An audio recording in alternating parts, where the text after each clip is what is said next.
नमस्कार, आपका स्वागत है दैनिक साहित्य में। लीजिए सुनिए सत्यजीत रे जी की लिखी कहानी खगम।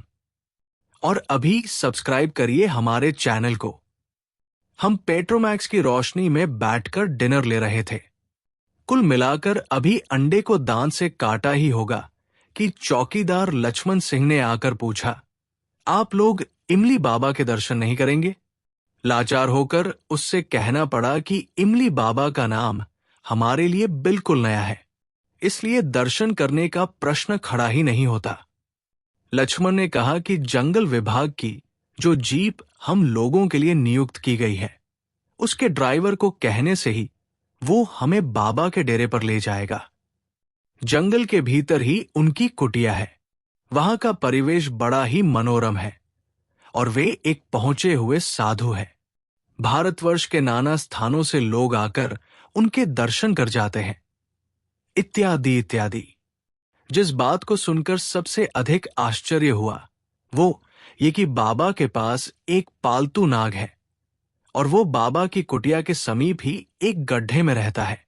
हर रोज शाम के वक्त गड्ढे से निकलकर वो बाबा के पास आता है और बकरी का दूध पीता है।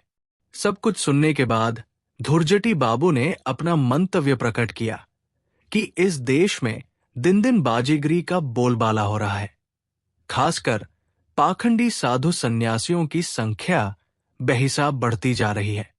पाश्चात्य देशों में विज्ञान का प्रभाव जितना बढ़ता जा रहा है, हमारा देश उतना ही कुसंस्कारों के अंधेरे की ओर बढ़ता जा रहा है। होपलेस मामला है साहब। सोचते ही दिमाग गर्मा जाता है। ये कहकर धुरजटी बाबू ने कांटा चम्मच नीचे रख दिया और बगल से फ्लाई फ्लैप यानी मक्खी मारने वाली छड़ी उठाकर उसे मेज पर पटक दिया और एक मच्छर का खून कर डाला। धुरजटी बाबू की उम्र 45 से 50 के बीच होगी। नाटा कद, दुबला, गोरा, चमकता हुआ चेहरा, पीली पीली आंखें। भरतपुर आने पर ही उनसे जान पहचान हुई है। मैं आगरे से आया हूं और मुझे मंझले भैया के पास जयपुर जाना है। वहां मैं 2 सप्ताह की छुट्टी बिताने जा रहा हूं। यहां आने पर जब डाक बंगला या टूरिस्ट लॉज में जगह न मिली तो अंत में काफी खर्च करने के बाद शहर के फॉरेस्ट रेस्ट हाउस में जगह मिली। इसमें पछतावे की कोई बात नहीं है, क्योंकि जंगल से घिरे रेस्ट हाउस में रहने से रोमांचकारी आराम महसूस होता है। धुरजटी बाबू मुझसे 1 दिन पहले आए हैं।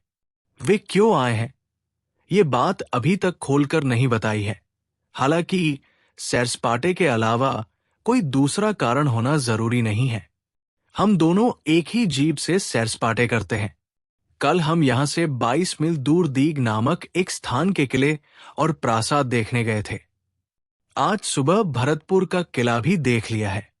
तीसरे पहर केवलादेव की झील के पक्षियों का आवास स्थान देखने गया था। वो एक बहुत ही दिलचस्प जगह है। झील 7 मील से ज्यादा ही लंबी होगी। बीच बीच में टापू की तरह ऊंची जमीन है और उन्हीं जमीन के टुकड़ों पर राज्य भर के पक्षी आकर इकट्ठे हो गए हैं। उसमें से आधे से ज्यादा पक्षियों पर इसके पहले कभी मेरी नजर नहीं पड़ी थी। मैं अवाक होकर पक्षियों को देख रहा था और धुरजटी बाबू हर पल कुछ बुड़बुड़ाते जाते थे और अपने हाथों को नचाते हुए आसपास से भुनगों को भगाने की चेष्टा कर रहे थे। भुनगा एक प्रकार का छोटा कीड़ा होता है। वे झुंड बनाकर आते हैं और सिर के चारों ओर चक्कर काटकर नाक मुंह पर बैठ जाते हैं, लेकिन वे इतने छोटे होते हैं कि उन्हें नजरअंदाज भी किया जा सकता है। मगर धुरजटी बाबू बार बार उब रहे थे। इस तरह धीरज खोने से काम कैसे चलेगा? 8:30 बजे खाना पीना खत्म कर सामने के बरामदे में बैठे हम चांदनी रात की शोभा देख रहे थे। मैंने धुरजटी बाबू से कहा, वो जिस साधु बाबा के बारे में कह रहा था, उन्हें देखने जाइएगा। धुरजटी बाबू ने अपनी सिगरेट को एक यूकलिप्टस पेड़ के तने की ओर फेंकते हुए कहा, नाग पालतू नहीं होता है, हो भी नहीं सकता। सांप के बारे में मैं काफी जानकारी रखता हूं। बचपन में मैं जलपाईगुड़ी में रहता था और अपने हाथों से ढेरों सांप मार चुका हूं। नाग वीभत्स और नंबरी शैतान सांप होता है, उसे पालतू बनाना असंभव है। इसलिए साधु बाबा के बारे में जो खबर मिली है उसमें कहां तक सच्चाई है, इस पर मुझे शक हो रहा है। मैंने कहा, कल तीसरे पहर कोई प्रोग्राम है भी नहीं। सुबह बायान का किला देख लेने के बाद हम फ्री हो जाते हैं। आप में क्या साधु सन्यासियों के प्रति भक्ति है? इस सवाल के पीछे एक गहरा व्यंग्य है, ये बात मेरी समझ में आ गई, लेकिन मैंने उसका उत्तर सहज ही ढंग से दिया। इसमें भक्ति की बात कहाँ आती है, क्योंकि अभी तक मुझे साधु संसर्ग का सुयोग नहीं मिला है। हाँ, कौतूहल जरूर है। किसी जमाने में मुझ में भक्ति थी, लेकिन एक बार अनुभव हुआ तो फिर। धुर्जटी बाबू को जो अनुभव हुआ था उसका वृत्तांत दे रहा हूं। वे ब्लड प्रेशर के मरीज हैं। 10 वर्ष पहले अपने ताऊजी की बात में आकर उन्होंने एक साधु बाबा के द्वारा दी गई औषधि खा ली थी और उसके फलस्वरूप उन्हें 7 दिन तक भयंकर पेट दर्द का सामना करना पड़ा था और रक्त का दबाव भी बढ़ गया था। उसी दिन से धुर्जटी बाबू ने ये धारणा बना ली है कि हिंदुस्तान के 100 में 90 साधु पाखंडी और धूर्त है। उनका सन्यासियों के प्रति विद्वेष भाव मुझे बड़ा ही दिलचस्प जैसा लग रहा था। इसलिए उनको भड़काने के ख्याल से मैंने कहा, आप या हम पालतू नहीं हो सकते हैं। मगर मैंने सुना है कि हिमालय में साधु और शेर एक ही गुफा में वास करते हैं। सुना ही है ना, देखा तो नहीं। मुझे स्वीकारना पड़ा कि मैंने देखा नहीं है, दिखेगा ही नहीं। हम लोगों का हिंदुस्तान किस्सा खानी गढ़ने वाला देश है। सुनिएगा बहुत कुछ, मगर आंखों से देखना चाहिएगा तो कुछ भी नहीं दिखाई देगा। रामायण महाभारत को ही लीजिए ना। लोग कहते हैं कि वे इतिहास है, मगर असल में अजीब अजीब कहानियों के डिपो है। रावण के 10 सिर हैं। हनुमान पूंछ में आग लेकर लंका दहन कर रहा है। भीम की भूख, घटोत्कच, हिडिंबा, पुष्पक, कुंभकर्ण, इन सबों से बढ़कर नॉनसेंस और क्या हो सकता है। और अगर साधु सन्यासियों के पाखंड की बात लें तो उसकी शुरुआत पुराणों से ही हुई है। लेकिन सारे देश के शिक्षित और अशिक्षित आदमी इतने दिनों से इसी पर विश्वास करते आ रहे हैं। बायान का किला देख लेने के बाद हम रेस्ट हाउस में लौट आए और खाना खाकर आराम करने लगे।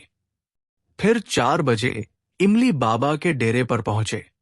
इस बार धुर्जटी बाबू ने कोई आपत्ति नहीं की। हो सकता है बाबा के बारे में उनमें भी तनिक कौतूहल जग रहा हो। जंगल के बीच एक साफ सुथरी और खुली जगह में एक विशाल इमली के पेड़ के नीचे बाबा की कुटिया है। पेड़ के नाम से ही बाबा का नाम इमली बाबा पड़ गया है और ये नाम स्थानीय लोगों ने ही दे रखा है। बाबा का असली नाम किसी को भी मालूम नहीं है। खजूर के पत्ते की कुटिया में अपने एकमात्र शिष्य के साथ बाबा भालू की खाल पर बैठे हैं। शिष्य कम उम्र का है।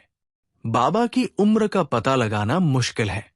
सूर्यास्त होने में अभी 1 घंटे की देर है, लेकिन इमली के पत्तों की घनी छां के कारण उसी वक्त यहां अंधेरा फैल चुका है। कुटिया के सामने धूनी जल रही है। बाबा के हाथ में गांजे की चिलम है। धूनी के प्रकाश में दिखाई पड़ा कि कुटिया के पास ही एक रस्सी टंगी हुई है, जिस पर अंगोछा और कोपीन के अलावा सांप की 10 केंचुले लटकी हुई है। हमें देखकर बाबा ने चिलम की फौक से मुस्करा दिए। धुर्जटी बाबू ने फुसफुसाकर कहा, बेकार की बातें न कर असली प्रसंग की ही चर्चा कीजिए। पूछिए कि दूध किस वक्त पिलाया जाता है। आप बालकिशन से मिलना चाहते हैं? मुझे आश्चर्य हुआ कि इमली बाबा ने हमारे मन की बात कैसे जान ली। नाग का नाम बालकिशन है। ये बात जीप का ड्राइवर दीनदयाल कुछ देर पहले ही हमें बता चुका है। इमली बाबा से बताना पड़ा कि उनके सांप के बारे में हम सुन चुके हैं और पालतू सांप को दूध पीते हुए देखना चाहते हैं। हमें ये सौभाग्य प्राप्त हो सकेगा? इमली बाबा ने खेद की मुद्रा में सिर हिलाया और बताया, बालकिशन हर रोज सूर्यास्त के समय बाबा की पुकार सुनकर गड्ढे से निकलकर कुटिया में आता है और दूध पीकर चला जाता है। 2 दिन पहले तक वो यहां आ चुका है, मगर कल से उसकी तबीयत ठीक नहीं है। आज चूंकि पूर्णिमा है, इसलिए आज भी वो नहीं आएगा। कल से आना शुरू करेगा। सांप की तबीयत खराब होती है, ये बात मेरे लिए नई थी, लेकिन पालतू होने के कारण ऐसा हो भी सकता है। गाय, घोड़ा, कुत्ते इत्यादि के लिए अस्पताल है ही। बाबा के शिष्य ने एक और सूचना दी। एक तो उसकी तबीयत खराब थी, उस पर उसके गड्ढे में कुछ माटे घुस गए थे और उसे परेशान कर मारा था। बाबा के अभिशाप से वे माटे पंचत्व प्राप्त कर चुके हैं। ये बात सुनकर धुर्जटी बाबू ने तिरछी निगाहों से मेरी ओर देखा। मैं इमली बाबा की ओर देख रहा था। उनके चेहरे में यूं कोई खासियत नहीं है। एक मामूली सी झब्बा पहने हैं, सिर पर जटा है, परंतु वैसी नहीं कि कोई प्रभाव छोड़ सके। कानों में लोहे का कुंडल, गले में 4 एक छोटी बड़ी मालाएं, दाहिने हाथ की कोहनी के ऊपर ताबीज, और साधुओं से इनमें कोई अंतर नहीं दिखता है। फिर भी शाम की ढलती रोशनी में धूनी के पीछे बैठे उस व्यक्ति के चेहरे पर से मेरी आंखें दूसरी ओर जाना ही नहीं चाहती थी। हमें खड़े देखकर शिष्य 2 चटाइयां ले आया और बाबा से 10 एक हाथ की दूरी पर उन्हें बिछा दिया। लेकिन बाबा का नाक दिखेगा ही नहीं तो बैठने से लाभ ही क्या? लौटने में ज्यादा देर करने से रात हो जाएगी। गाड़ी तो है, मगर रास्ता जंगल के भीतर से होकर जाता है और आसपास जंगली जानवरों की कमी नहीं। हिरनों के झुंड पर हर दिन नजर पड़ जाती है। आता हम वहां बैठे नहीं। बाबा को जब हमने नमस्कार किया तो चिलम को बिना हटाए, आंखों को मूंद कर और माथे को झुकाकर उन्होंने हमें प्रतिनमस्कार जताया। हम दोनों 101 गज की दूरी पर खड़ी जीप की ओर रवाना हो गए। कुछ देर तक पेड़ों पर बैठे हुए पक्षियों का कलरव हमारे कानों में आता रहा। उसके बाद सन्नाटा रेंगने लगा। कुटिया से निकलने के बाद जब कुछ कदम आगे बढ़ गए तो अचानक धुर्जटी बाबू ने कहा, सांप हम नहीं देख सके, मगर उसका गड्ढा एक बार देख लेने में हर्जी क्या है? मैंने कहा, इसके लिए इमली बाबा के पास जाने की कोई जरूरत नहीं। हम लोगों का ड्राइवर दीनदयाल बता ही चुका है कि उसे गड्ढे का पता है। आप ठीक ही कह रहे हैं। गाड़ी से दीनदयाल को अपने साथ लेकर हम लौट आए। अब की बार कुटिया की ओर न जाकर हम एक बादाम के पेड़ की बगल से होते हुए एक पगडंडी से थोड़ी दूर आगे बढ़े। सामने ही कांटों की एक झाड़ी थी। आसपास पत्थर के टुकड़ों को देखकर लगा कि किसी जमाने में यहां कोई इमारत रही होगी। दीनदयाल ने बताया, झाड़ी पीछे ही सांप का गड्ढा है। ऐसे देखा जाए तो कुछ भी पता नहीं चल सकता है, क्योंकि रोशनी और भी फीकी हो गई है। धुर्जटी बाबू ने अपनी जेब से एक छोटा सा टार्च निकाला और झाड़ी पर रोशनी डाली। झाड़ी के पीछे का गड्ढा दिखाई पड़ने लगा। खैर, गड्ढा तो सचमुच ही है, मगर सांप, वो क्या अस्वस्थ अवस्था में हमारे कौतूहल के निवारण के लिए बाहर निकलेगा? सच कहूं, साधु बाबा के हाथ से नाग को दूध पीते हुए देखने की इच्छा रहने पर भी गड्ढे के सामने खड़े होकर सांप को देखने की मुझमें इच्छा नहीं थी। मगर धुर्जटी बाबू के मन में मुझसे कहीं अधिक कौतूहल था। रोशनी से जब काम नहीं निकला तो जमीन से चुन चुन कर उन्होंने झाड़ी पर फेंकना शुरू कर दिया। मुझे उनकी ये ज्यादती अच्छी नहीं लगी। मैंने कहा, क्या हुआ साहब? देख रहा हूं आप पर जिद सवार हो गई है। आपको तो यकीन ही नहीं हो रहा था कि सांप है। अब कि उन्होंने एक बड़ा सा ढेला हाथ में उठा लिया और बोले, मुझे अब भी यकीन नहीं हो रहा है। इस ढेले से भी अगर कुछ नतीजा न निकला तो समझूंगा कि बाबाजी के बारे में झूठ-मूठ का प्रचार किया गया है। ढेला जोर से आवाज करता हुआ झाड़ी पर गिरा और उसने कांटों और पत्तों को तहस-नहस कर दिया। धुरजटी बाबू गड्ढे पर अब भी रोशनी डाले हुए थे। कुछ लम्हों तक चुप्पी छाई रही। सिर्फ जंगल के अंदर कहीं से झिंगुर की आवाज आ रही थी। अब की उस आवाज के साथ और एक आवाज सुनाई दी, एक फीकी, बेसुरी सिसकारी जैसी आवाज। उसके बाद पत्तों की खड़खड़ाहट शुरू हुई और फिर टार्च की रोशनी में किसी चीज का काला और चिकना जैसा हिस्सा दिखाई पड़ा। वो चीज हिलडुल रही है, जीवित है और धीरे धीरे गड्ढे के बाहर निकल रही है। अब की झाड़ी के पत्ते हिल उठे और दूसरे ही क्षण उसके अंतराल से सांप का माथा बाहर निकल आया। टार्च की रोशनी में नाग की जलती हुई आंखें दिखाई पड़ी। उसके बाद उसकी दो भागों में विभक्त जीभ, जो बार बार मुंह से बाहर निकलकर लपलपाने लगती थी और फिर अंदर चली जाती थी। दीनदयाल कुछ देर पहले से ही लौटने का तकाजा कर रहा था। अब की उसने भर्राई और अनुन्यपूर्ण आवाज में कहा, छोड़ दीजिए बाबू, अब तो देख चुके, वापस चलिए। शायद टार्च के कारण ही बालकिशन अब भी अपना सिर निकालकर हमारी ओर घूर रहा है और बीच बीच में जीभ बाहर निकाल रहा है। मैं ढेरों सांप देख चुका हूं, मगर इतने नजदीक से इस किस्म के नाग को नहीं देखा था। नाग आक्रमण करने की चेष्टा न कर इस तरह हमारी ओर घूर क्यों रहा है, ऐसा तो कभी नहीं देखा था। अचानक टार्च की रोशनी कांपती हुई वहां से अलग हट गई। उसके बाद जो कांड हुआ, उसके लिए मैं कतई तैयार नहीं था। धुरजटी बाबू ने अचानक पत्थर का एक टुकड़ा उठाकर बालकिशन पर जोरों से फेंक दिया। उसके बाद एक एक कर और दो पत्थर फेंके। एक भयंकर आशंका से घबराकर मैंने कहा, आपने ये क्या किया धुरजटी बाबू? दीनदयाल हक्का बक्का सा झाड़ी की ओर ताक रहा है। धुरजटी बाबू के हाथ से टार्च लेकर अब की मैंने ही गड्ढे की ओर रोशनी डाली। बालकिशन के निढाल पड़े शरीर का थोड़ा सा हिस्सा दिख रहा है। झाड़ी के पत्तों पर सांप के माथे से छिटका हुआ थोड़ा सा खून लगा हुआ है। इस बीच कब इमली बाबा और उनके शिष्य हमारे पीछे आकर खड़े हो गए थे, इसका हमें पता ही नहीं चला। पहले धुरजटी बाबू ही पीछे की तरफ मुड़े, उसके बाद मैंने भी मुड़कर देखा। बाबा हाथ में एक लाठी थामे हमसे करीब 10 कदम की दूरी पर एक बौने खजूर के पेड़ के पास खड़े हैं और धुरजटी बाबू की ओर एकटक ताक रहे हैं। बाबा इतने लंबे हैं, इसका अनुमान उस समय नहीं लग सका था जब वे बैठे थे। उनकी दृष्टि का वर्णन करना मेरी सामर्थ्य के परे है।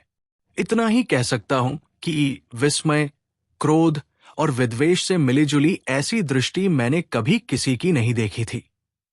बाबा का दाहिना हाथ सामने की तरफ उठ गया। वो हाथ धुरजटी बाबू की ओर इंगित कर रहा है। हाथ की तर्जनी सामने की ओर आ गई और इससे इंगित और भी स्पष्ट हो गया। पहली बार मैंने देखा कि बाबा की हर उंगली का नख लगभग 2 इंच लंबा है। बाबा को देखकर मुझे किसका स्मरण आ रहा है? बचपन में देखा हुआ बीडन स्ट्रीट स्थित अपने मामा के घर की दीवार पर रवि वर्मा के द्वारा बनाए गए चित्र का ही मुझे स्मरण आ रहा है। दुर्वासा मुनि शकुंतला को अभिशाप दे रहे हैं, ठीक उसी तरह से उनका हाथ उठा हुआ है। आंखों की दृष्टि भी वैसी ही है, मगर इमली बाबा ने अभिशाप नहीं दिया। अपनी गंभीर और दबी आवाज में उन्होंने हिंदी में जो कुछ कहा उसका अर्थ यही है, एक बालकिशन चला गया तो इससे हर्जी क्या है, एक दूसरा आ जाएगा। बालकिशन की मृत्यु नहीं हो सकती है, वो अमर है। धुरजटी बाबू धूल से सने अपने हाथों को पोंछकर मेरी तरफ मुड़े और बोले, चलिए। बाबा के शिष्य ने वहां आकर गड्ढे के मुंह से नाग की लाश को बाहर निकाला, शायद उसकी अंत्येष्टि करने के ख्याल से। सांप की लंबाई देखकर मेरे मुंह से एक विस्मय सूचक शब्द अपने आप निकल आया। नाग इतना लंबा हो सकता, ऐसी मेरी धारणा नहीं थी। इमली बाबा धीरे धीरे अपनी कुटिया की ओर चले गए। हम तीनों जीप पर बैठ गए। रेस्ट हाउस वापस आते समय धुरजटी बाबू को गुपसुम पाकर मैं उनसे बिना कुछ कहे न रह सका। सांप जबकि उनका पालतू था और उसने आपकी कोई हानि नहीं की थी, तो आपने उसे मारा ही क्यों? मैंने कहा, मेरा ख्याल था कि वे सांप और साधुओं के बारे में कुछ कड़वी बातें कहकर अपने काले कारनामे के समर्थन की कोशिश करेंगे, मगर उन्होंने ये सब नहीं किया, बल्कि उल्टे ही मुझसे एक अवांतर प्रश्न पूछ बैठे। खगम कौन था साहब? खगम नाम तो परिचित जैसा लगता है, मगर याद नहीं आ रहा है कि इसके बारे में कहां मैंने पढ़ा या सुना है। धूर्जटी बाबू ने 2 बार और खगम शब्द का उच्चारण किया और आखिर में चुप हो गए। जब हम रेस्ट हाउस पहुंचे तो 6 बज चुके थे। इमली बाबा का चेहरा बीच बीच में याद आ रहा है। धुर्जटी बाबू की ओर आंख तरेरे, हाथ उठाए दुर्वासा की तरह खड़े हैं। पता नहीं क्यों धुर्जटी बाबू मतिभ्रम के शिकार हो गए। तब हाँ, मेरा मन कह रहा था कि हम घटना का अंत देख आए हैं, आत उस पर सोचने से अब कोई लाभ नहीं है। बाबा खुद ही कह चुके हैं कि बालकिशन की मृत्यु नहीं हुई है। भरतपुर के जंगल में क्या दूसरा नाग नहीं होगा? कल ही बाबा के चेले एक दूसरे नाग को पकड़ कर ले आएंगे। डिनर के लिए लक्ष्मण ने मुर्गे की करी बनाई थी, उसके साथ पूरी और उड़द की दाल। दिन भर घूमते फिरते रहने से आदमी की भूख बहुत तेज हो आती है। कलकत्ते में रात में जितना खाता हूं उसका यहां दुगुना खा लेता हूं। कद नाटा होने से क्या होगा? धुर्जटी बाबू के भोजन की मात्रा भी खासी अच्छी है, लेकिन आज ऐसा लगा जैसे उन्हें भूख ही नहीं। मैंने जब उनकी तबीयत के बारे में पूछताछ की तो उन्होंने भी उत्तर न दिया। मैंने कहा, आपको क्या बालकिशन के लिए दुख हो रहा है? धुर्जटी बाबू ने जवाब तो दिया जरूर, मगर उसे मेरे सवाल का जवाब नहीं कहा जा सकता है। पेट्रोमैक्स की ओर घूरते हुए अपनी आवाज को अत्यंत धीमी और मुलायम बनाकर कहा, सांप फिसफिस फिसफिस कर रहा था। फिसफिस कर रहा था? मैंने हंसकर कहा, फिसफिस या फोसफोस? आंखों को रोशनी की ओर से बिना हटाए उन्होंने सिर हिलाकर कहा, नहीं, फिसफिस। सांप की भाषा, सांप की सिसकारी, फिस फिस फिस। ये कहकर उन्होंने अपनी जीभ की फाक से सांप की सिसकारी जैसी आवाज बाहर निकाली। उसके बाद कविता लिखने की मुद्रा में सिर हिला हिलाकर कहा, सांप की भाषा, सांप की सिसकारी, फिस फिस फिस। बालकिशन का विषम विष, फिस फिस फिस। ये कन्या चीज है, बकरी का दूध है। अंतिम 2 वाक्य अवश्य ही कविता के अंश न थे। ये उन्होंने एक मामूली तश्तरी में रखी पुडिंग के बारे में कहा था। लक्ष्मण ने बकरी नहीं, सिर्फ दूध शब्द ही सुना था। वो बोला, हो बाबू, दूध और अंडा है ब्राउन साहब की कोठी का राज। दूध और अंडे से पुडिंग बनता है, ये बात कौन नहीं जानता? धुर्जटी बाबू यूं भी स्वभाव से मनमौजी और अधपगले हैं, मगर उनका आज का हाव भाव ज्यादती जैसा लग रहा था।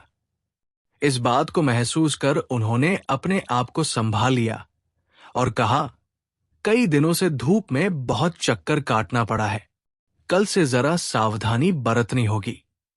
आज कड़ाके की सर्दी है, इसलिए खाना खाने के बाद बाहर बैठने के बजाय मैं अपना सूटकेस सहेजने लगा। कल शाम भरतपुर से विदा होना है। आधी रात में माधोपुर में गाड़ी बदलनी है। भोर 5 बजे मैं जयपुर पहुंच जाऊंगा। मैंने यही योजना बनाई थी, मगर वो योजना कार्यान्वित नहीं हो सकी। मंझले भैया को तार भेजकर सूचना दे दी कि कुछ आवश्यक कारणवश मेरे पहुंचने की तिथि 1 दिन आगे बढ़ गई है। ऐसा क्यों हुआ, यही बात अभी बताने जा रहा हूं। घटनाओं को यथासंभव स्पष्ट और अविकल रूप में ही प्रस्तुत करने की चेष्टा करूंगा। जानता हूं इस घटना पर सभी यकीन नहीं करेंगे। जिस चीज से मैं सबूत पेश कर सकता था, वो अब भी इमली बाबा कुटिया से 50 हाथ दूर पड़ी हुई है। उसके बारे में सोचते ही मेरे रोंगटे खड़े हो जाते हैं। इसीलिए उस चीज को सबूत के तौर पर अपने हाथ में उठाकर नहीं चल सका। इसमें आश्चर्य की कोई बात नहीं। खैर, अब घटना के बारे बताओ। सूट के संभाल कर मैंने लालटेन की रोशनी कम कर दी और उसे मेज की ओट में रख दिया। उसके बाद रात का लिबास पहनकर जैसे ही बिस्तर पर लेटने जा रहा था कि पूरब तरफ के दरवाजे पर दस्तक पड़ी। उस दरवाजे के पीछे की ओर धुरजटी बाबू का कमरा है। जो ही दरवाजा खोला, उन्होंने धीमी आवाज में कहा, आपके पास फ्लिट वगैरह है या मच्छर भगाने की कोई दवा? मैंने कहा, मच्छर कहां से आया? आपके कमरे के दरवाजे और खिड़कियों में जाली नहीं लगी है? नहीं। फिर भी कोई चीज काटती है, उसका आपको पता चलता है? हाथ और मुंह में दाग उभरते जा रहे हैं। दरवाजे के सामने अंधेरा था, इसलिए उनका चेहरा अच्छी तरह दिख नहीं था। भीतर चले आइए, मैंने कहा, देखो किस तरह का दाग है। धुरजटी बाबू कमरे के अंदर चले आए। उनके सामने लालटेन रखते ही दाग दिख पड़े, चौकोने कलछौहे दाग। इस तरह का दाग मैंने इसके पहले नहीं देखा था और देखने पर मुझे अच्छा भी नहीं लगा। मैंने कहा, अजीब ही तरह की बीमारी हो गई है, एलर्जी से भी ऐसा हो सकता है। कल सवेरे नींद टूटते ही डॉक्टर के पास चलेंगे। आप सोने की कोशिश कीजिए, इसके लिए चिंता नहीं कीजिए। ये कीड़े के चलते नहीं हुआ है, बात कुछ और ही है। दर्द कर रहा है? उहूं। ठीक है, जाइए, सो रहिए। धुरजटी बाबू चले गए और मैं भी बिस्तर पर आकर कंबल के नीचे घुस गया। रात में बिस्तर पर लेटकर पुस्तक पढ़ने का मैं अभ्यस्त रहा हूं। यहां लालटेन की रोशनी में इसकी संभावना नहीं है। सच कहूं, इसकी जरूरत भी नहीं है। दिन भर थके रहने के बाद तकिए पर सिर रखते ही 10 मिनट के अंदर आंखों में नींद उतर आती है। मगर आज ऐसा नहीं हुआ। किसी गाड़ी की आवाज से तंद्रा दूर हो गई। साहबों के गले के साथ साथ एक अजनबी कुत्ते की आवाज सुन रहा हूं। रेस्ट हाउस में कुछ सैलानी आए हैं। डांट सुनकर कुत्ते ने भौंकना बंद कर दिया। लगता है साहब लोग भी शायद कमरे के अंदर आ गए हैं। पुनः सन्नाटा रेंगने लगा है। बाहर से झिंगुर की आवाज आ रही है। इसके अतिरिक्त एक और आवाज आ रही है। मेरे पूरब के कमरे के पड़ोसी अभी तक जगे हैं, और न केवल जगे हैं बल्कि चहल कदमी कर रहे हैं। उनके पैरों की आवाज सुनाई पड़ रही है। हालांकि दरवाजे के नीचे के छेद से कुछ देर पहले देख चुका हूं कि लालटेन को या तो बुझा दिया गया है या बगल के बाथरूम के अंदर रख दिया गया है। वे कमरे के अंदर चहल कदमी क्यों कर रहे हैं? मुझे लगा वे अधपगले ही नहीं, उससे भी बढ़ चढ़ कर कुछ है। उनसे मेरी जान पहचान महज 2 दिनों की है। उन्होंने अपने बारे में जो कुछ बताया है, उससे अधिक उनके बारे में मुझे जानकारी नहीं है। 2 घंटे पहले मैंने उनमें का कोई लक्षण नहीं देखा था। दीघ और बाधान किले को देखने के समय उन्होंने जिस प्रकार की बातें की थी, उससे पता चला कि इतिहास के बारे में उन्हें खासी अच्छी जानकारी है। इतना ही नहीं, कला के संबंध में भी उन्हें यथेष्ट जानकारी है और उसकी झलक उनकी बातचीत से मिल रही थी। राजस्थान के स्थापत्य में हिंदू और मुसलमान कारीगरों के योगदान की बात उन्होंने उत्साहपूर्वक बताई थी। लगता है उनकी तबीयत खराब है। मेरी घड़ी का रेडियम डायल तब 11 बजने की सूचना दे रहा था कि दरवाजे पर फिर दस्तक पड़ी। अब की बिस्तर से उठने के बजाय मैंने चिल्लाकर पूछ, क्या बात है धुरजटी बाबू? स क्या कह रहे हैं? स डॉट पता चल गया कि भले आदमी की आवाज रूंध गई है। भारी मुश्किल में पड़ा। मैंने फिर पूछा, क्या कह रहे हैं? ठीक से कहिए। सस सुनिए जरा। आखिर मुझे उठना ही पड़ा। दरवाजा खोलते ही उन्होंने इस तरह का सवाल किया कि मुझे ऊब महसूस होने लगी। अच्छा, सस सांप में क्या दंत्य से होता है? जी हां, सौंप का अर्थ जब सर्प स्नेह होता है तो दंत्य से ही होता है। मैंने अपनी ऊब छिपाने की कोशिश नहीं की। आपने इसी चीज को जानने के लिए इतनी रात में दरवाजा खटखटाया? दंतिसा, जी हां। सांप का अर्थ जब सांप होता है तो दंतिस ही। और तालव्यशा, ये दूसरी ही चीज है शाप। उसका अर्थ है, हां, अभिशाप। Thank you. ससस सोए जाकर। उनकी हालत देखकर मुझे तरस आ रहा था। मैंने कहा, आपको बल्कि नींद की दवा देता हूं। दवा मेरे पास है, खाइएगा? नहीं, शशस शीतकाल में यूं ही नींद आ जाती है। ससस सिर्फ शश शाम में, सस सूर्यास्त के सस समय। मैंने उन्हें टोका, आपकी जीभ में कुछ हो गया है क्या? बातें क्यों अटक जाती है? जरा अपना टार्च दीजिए तो। उनके साथ में भी उनके कमरे के अंदर गया। टार्च ड्रेसिंग टेबल पर पड़ा था। उसे जलाकर मैंने उनके मुंह के सामने किया और उन्होंने मुंह बाकर जीभ बाहर निकाल दी। इसमें संदेह नहीं कि जीभ में कुछ न कुछ हुआ है। एक पतला सा लाल दाग जीभ के सिरे से लेकर बीच तक चला गया है। इसमें भी कोई दर्द नहीं है? नहीं। उन्हें किस बीमारी ने जकड़ लिया है? ये बात मेरी समझ के परे की चीज है। अब मेरी आंखें उनके पलंग की तरफ गई। बिस्तर का रंग ढंग देखकर समझ में आया, अब तक वे पलंग पर लेटे नहीं हैं। मैंने रूखे स्वर में कहा, आप जब लेट जाइएगा तभी मैं अपने कमरे में जाऊंगा। मैं हाथ जोड़कर अनुरोध करता हूं कि इसके बाद दरवाजा नहीं खटखटाइएगा। कल ट्रेन में सो नहीं पाऊंगा, इसीलिए आज रात सो लेना चाहता हूं। मगर उनमें पलंग की तरफ जाने का कोई आग्रह नहीं दिख पड़ा। लालटेन बाथरूम में रखी हुई है, इसलिए कमरे में रोशनी नहीं के बराबर है। बाहर पूनम का चांद मुस्करा रहा है। उत्तर दिशा की खिड़की से चांदनी आकर फर्श पर लौट रही है। उसी की रोशनी में धुरजटी बाबू दिखाई पड़ रहे हैं। वे स्लीपिंग ड्रेस पहनकर खड़े हैं और बीच बीच में होठों की फाक से सिसकारी जैसी आवाज निकाल रहे हैं। आने के समय मैंने अपने बदन पर कंबल लपेट लिया था, मगर धुरजटी बाबू के बदन पर एक भी गर्म कपड़ा नहीं है। कहीं धुरजटी बाबू सचमुच ही किसी बीमारी के चक्कर में फंस जाए तो उन्हें छोड़कर मेरा यहां से जाना मुश्किल है। विदेश के कोई बंगाली यदि मुसीबत में फंस जाए तो बंगाली होने के नाते उसे छोड़कर जाना मेरे लिए मुमकिन नहीं है।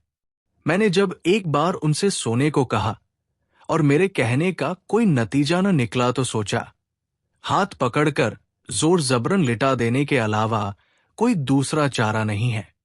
अगर वे अबोध शिशु बनते हैं तो मुझे बड़े बुजुर्गों की भूमिका निभानी ही होगी।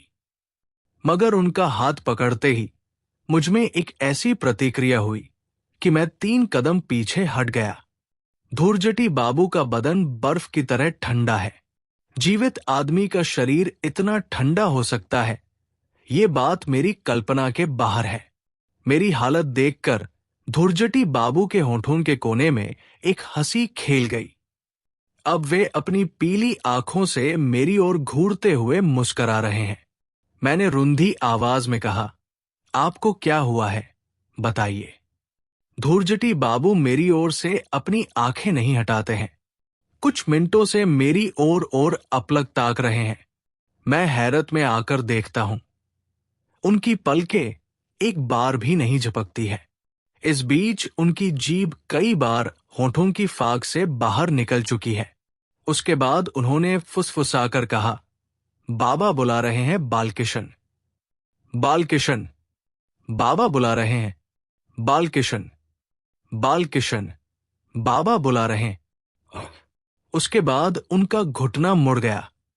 पहले वे घुटनों के बल बैठ गए, उसके बाद अपने शरीर को आगे की तरफ फैलाकर फर्श पर मुंह के बल पड़ गए और कोहनी के बल चलते हुए पलंग के नीचे चले गए। ये बात मेरी समझ में आ गई कि मेरा पूरा जिस्म पसीने से तरबतर हो गया है। मेरे हाथ पैर थरथर कांप रहे हैं। खड़ा रहने में मैं अपने आप को असमर्थ पा रहा हूं। धुरजटी बाबू के बारे में जो दुश्चिंता थी वो दूर हो गई है। और अभी मैं जो कुछ महसूस कर रहा हूं वो अविश्वास और आतंक से मिला जुला एक डरावना भाव है। मैं अपने कमरे में लौट आया। दरवाजे को बंद कर मैंने चिटकनी लगा दी और फिर सिर से पैर तक कंबल से ढक लिया। इसी हालत में कुछ देर तक पड़े रहने के बाद मेरे बदन की कप्पी दूर हुई और मेरे दिमाग ने सोचना शुरू किया। मामला कहा जा चुका है और अपनी आंखों के सामने जो कुछ घटित होते हुए देख चुका हूं, उससे किस सिद्धांत पर पहुंचा जा सकता है, इस पर मैंने एक बार सोच कर देखा। आज तीसरे पहर धुरजटी बाबू ने इमली बाबा के पालतू नाग को पत्थर से मार दिया है। उसके बाद ही इमली बाबा ने धुरजटी बाबू की ओर उंगली तानकर कहा था, एक बालकिशन चला गया तो हर्जी क्या है, उसकी जगह दूसरा बालकिशन चला आएगा। वो दूसरा बालकिशन कोई सांप होगा या आदमी ही सांप बन जाएगा। धुरजटी बाबू के सारे बदन में चकत्ते दाग किस चीज के जीभ का दाग क्या चीज है? ये क्या दो भागों में बंट जाने के पूर्व की हालत है? उनका शरीर इतना ठंडा क्यों था? वे पलंग पर सोने के बजाय पलंग के नीचे क्यों चले गए? खगम भाग 1। अचानक बिजली की कौंद की तरह एक बात याद आ गई। खगम। धुरजटी बाबू ने खगम के बारे में पूछा था। नाम जाना पहचाना जैसा लग रहा था, मगर समझ में नहीं आया था। अब याद आया, बचपन में महाभारत की एक कहानी पढ़ी थी। खगम नाम के एक तपस्वी थे। उनके अभिशाप से उनके मित्र सहस्त्रपाद मुनि ढोरा सांप हो गए थे। खगम सांप शाप, सब में एक तारतम्य है, लेकिन वे ढोरा सांप हो गए थे और धुरजटी बाबू क्या? कोई मेरे दरवाजे को फिर से खटखटा रहा है। ऊपर के बजाय नीचे की तरफ खटखटा रहा है, चौखट के ठीक ऊपर। एक बार, 2 बार, 3 बार। मैं बिस्तर से हटने का नाम नहीं लेता हूं। मैं दरवाजा नहीं खोलूंगा। हां, अब नहीं खोलूंगा। आवाज थम जाती है। मैं सांस रोके सतर्क पड़ा हूं। अब कानों में सिसकारी आती है। धीरे धीरे वो सिसकारी दरवाजे से दूर सरक जाती है। अब मेरी छाती की धड़कन के अतिरिक्त किसी दूसरी चीज की आवाज नहीं आ रही है। वो क्या है? चींची जैसी आवाज, एक तीखी परंतु पतली चीख। चूहा है क्या? यहां चूहा है। पहली रात ही अपने कमरे के अंदर देख चुका हूं। दूसरे दिन जब लक्ष्मण से कहा तो वो रसोई घर से चूहेदानी में एक जिंदा चूहा लाकर दिखा गया था। कहा था, चूहे के साथ साथ छछूंदर भी है। चीख आहिस्ता आहिस्ता खत्म हो जाती है और सन्नाटा फिर से रेंगने लगता है। 10 मिनट बीत चुके हैं। घड़ी देखता हूं, 1:45 बज रहा है। पता नहीं नींद कहां लापता हो गई है। खिड़की से बाहर के पेड़ पौधे दिख रहे हैं। चंद्रमा शायद बीच आकाश में है। दरवाजा खोलने की आवाज होती है। धुरजटी बाबू बरामदे पर जाने के लिए बगल के कमरे का दरवाजा खोल रहे हैं। मेरे कमरे में जिस तरफ खिड़की है, बरामदे पर जाने का दरवाजा उसी तरफ है। धुरजटी बाबू के कमरे में भी यही स्थिति है। उतरकर 20 हाथ जाने के बाद ही पेड़ पौधे मिलने लगते हैं। धुरजटी बाबू बरामदे पर निकल आए हैं। कहाँ जा रहे हैं वे? उनका क्या इरादा है? मैं अपलक खिड़की की ओर ताकता हूं। सिसकारी की आवाज आ रही है। आवाज क्रमशः बढ़ती जा रही है। अब आवाज मेरी खिड़की के बाहर से आ रही है। सौभाग्य से खिड़की ढंकी हुई है, वरना कोई चीज खिड़की के नीचे से ऊपर की तरफ आ रही है। थोड़ी दूर तक ऊपर आती है और फिर ठिठक जाती है। किसी का सिर है। लालटेन की धुंधली रोशनी में 2 चमकती हुई पीली आंखें दिखाई पड़ रही है। वे आंखें एकटक मेरी ओर देख रही है। कुछ मिनटों तक इसी तरह रहने के बाद वो सिर एक कुत्ते की आवाज सुनते ही नीचे उतरकर कहीं लापता हो जाता है। कुत्ता भौंक रहा है। परित्राण की याचना भरी एक चीख सुनाई पड़ती है। इसके बाद एक साहब की नींद से बोझिल आवाज की फटकार सुनाई पड़ती है। एक कातर करहा के साथ साथ कुत्ते की आवाज थम जाती है। उसके बाद कोई आवाज नहीं आती है। मैं लगभग 10 मिनटों तक अपनी इंद्रियों को सतर्क रखकर लेटा रहा। कानों में बार बार आज की सुनी हुई कविता की पंक्तियां आ रही है। सांप की भाषा, सांप की सिसकारी फिस फिस फिस, बालकिशन का विषम विष फिस फिस फिस। धीरे धीरे वो कविता भी शून्य में खो जाती है। जड़ता और अवसन्नता का भाव मुझे नींद की ओर खींच कर ले जा रहा है। साहब की चिल्लाहट सुनकर मेरी नींद टूट गई। घड़ी देखने पर पता चला 6 बजने में 10 मिनट बाकी है। लगता है कुछ गड़बड़ी हुई है। जल्दी जल्दी बदन पर एक गरम कपड़ा डालकर जब बाहर निकला तो गोरे लोगों से मुलाकात हुई। 2 अमरीकी युवक हैं, पुकारू नाम ब्रूस और माइकल। उन लोगों का पालतू कुत्ता कल रात मर गया। अपने कमरे में कुत्ते को रखकर वे सोए हुए थे। कमरे का दरवाजा खुला हुआ था। उन लोगों का ख्याल है कि सांप या बिच्छू ने उसे काट लिया था। माइकल की धारणा है कि बिच्छू होगा, क्योंकि जाड़े के दिन में सांप बाहर नहीं निकलते। कुत्ते के पीछे समय नष्ट न कर मैं बरामदे की दूसरी तरफ धुरजटी बाबू के सामने पहुंचा। दरवाजा खुला हुआ है मगर कमरे में कोई नहीं है। लक्ष्मण हर रोज सुबह 5:30 बजे जगकर चूल्हा जलाता है और चाय के लिए पानी गर्म करता है। उससे पूछने पर पता चला कि धुरजटी बाबू पर उसकी नजर नहीं पड़ी है। मन में नाना प्रकार की आशंकाएं जग रही है। चाहे जैसे भी हो, उन्हें खोजकर निकालना ही है। पैदल चलकर वे कितनी दूर जा सकते हैं, मगर जंगल में चारों तरफ खोज पड़ताल करने पर भी उनका पता नहीं चला। 10:30 बजे जीप आई। मैंने ड्राइवर से कहा, पोस्ट ऑफिस जाकर मुझे टेलीग्राम करना है। जब तक धुरजटी बाबू से संबंधित रहस्य का समाधान नहीं हो जाता है, भरतपुर से नहीं जाऊंगा। मंझले भैया को टेलीग्राम करने के बाद मैंने ट्रेन की टिकट एक दिन आगे के लिए बढ़वा ली और रेस्ट हाउस लौट आया। वहां आने पर पता चला कि धुरजटी बाबू के बारे में कोई खबर नहीं मिली है। दोनों अमरीकी इसी बीच कुत्ते को दफनाकर बोरिया बस्ता संभालकर वहां से रवाना हो चुके थे। दोपहर भर में रेस्ट हाउस के इर्द गिर्द चक्कर काटता रहा। मेरे कहे अनुसार जीप फिर तीसरे पहर आई। मेरे दिमाग में एक ख्याल आया था। मन कह रहा था उससे कोई नतीजा निकल सकता है। मैंने ड्राइवर से कहा, इमली बाबा के पास चलो। कल जिस वक्त पहुंचा था, आज भी लगभग उसी वक्त बाबा की कुटिया में पहुंचा। बाबा कल की तरह की धूनी रमाए बैठे थे। आज यहां और 2 शिष्य है, एक वयस्क और दूसरा युवक। मुझ पर नजर पड़ते ही बाबा ने गर्दन तिरछी कर नमस्कार किया। कल की उस भस्मकारी दृष्टि से आज की दृष्टि में कोई साम्य नहीं था। समय नष्ट न कर मैंने बाबा से सीधे सवाल किया कि कल मेरे साथ जो सज्जन आए थे, उनके बारे में वे कुछ बता सकते हैं या नहीं। बाबा के चेहरे पर प्रसन्नता उभर आई। बोले, बता सकता हूं। तुम्हारे दोस्त ने मेरी आशा पूरी कर दी है। वो मेरे बालकिशन को वापस ले आया है। इतनी देर के बाद बाबा के दाहिने रखी हुई पत्थर की एक कटोरी पर मेरी नजर पड़ी। उसमें जो सफेद रंग का तरल पदार्थ रखा है, वो दूध के अतिरिक्त कुछ और नहीं हो सकता है। मगर मैं सांप और दूध की कटोरी देखने के लिए इतनी दूर नहीं आया हूं। मैं धुरजटी प्रसाद बसु की खोज में आया हूं। वे हवा में मिल नहीं गए होंगे।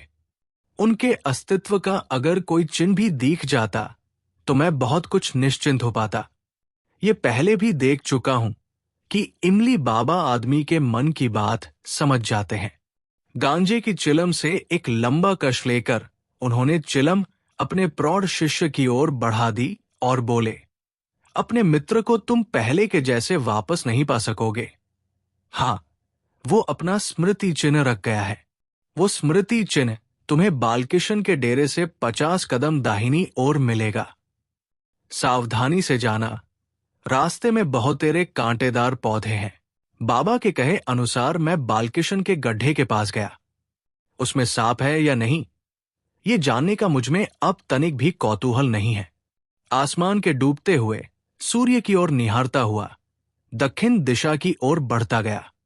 पत्थर के ढोके और कांटों के बीच से होता हुआ गिनकर 50 कदम जब आगे बढ़ा तो अर्जुन के एक पेड़ के तने के पास जिस चीज पर नजर पड़ी, उस किस्म की चीज कुछ मिनट पहले इमली बाबा की कुटिया में रस्सी पर टंगी हुई देख चुका हूं। वो एक केंचुल थी। पूरी केंचुल पर चितकबरे दाग है। ये क्या सांप की केंचुल है? नहीं नहीं, बात ऐसी नहीं है। सांप का शरीर इतना चौड़ा कहाँ होता है? सांप के दोनों ओर से क्या 2 हाथ और निचले हिस्से से 2 पैर बाहर निकलते हैं?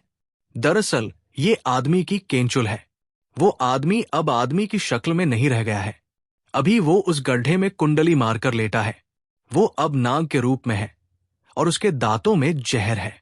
लो, अब उसकी सिसकारी सुनाई पड़ रही है। सूर्य डूबने लगा है। इमली बाबा पुकार रहे हैं, बालकिशन, बालकिशन, बालकिशन।